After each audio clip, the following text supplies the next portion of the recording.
قسم بالله يا ابن الحلال الشغلة صارت بلا ملح. ضرايب في كل شيء، كهرباء وماء وجوال. وش هذا الفقر؟ ناس انبطت شبدها، ناس ما تفهم تدير الوضع في المملكة. وش بلاك اليوم تحكي على الحكومة يا ابو طلال؟ الحيطان الهودان. متى نروح الكشتة؟ نبي نغير جو ونستانس يا طويل العمر. خلك من الحكومة وسوالف السياسة، استر على حالك وحالنا يا ابو طلال. طال عمرك يحرمون أشياء عن الناس ويستوردوها لهم بس. خلينا ساكتين يا أبو فهد. حفلات الرقص والغناء وحنا الهيئة تحرم علينا هذا الشيء.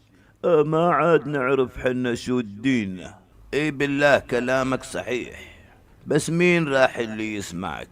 حنا عبيد في المملكة وهم عايشين في القصور، واحنا لنا القشور يا طويل العمر. يلا نجهز حالنا للكستة.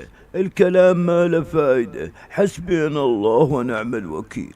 نحن مع المواطن بحيث لا يتأثر أصحاب الدخل المتوسط أو الأقل، ويكون أثر على المواطن الغني والفقير.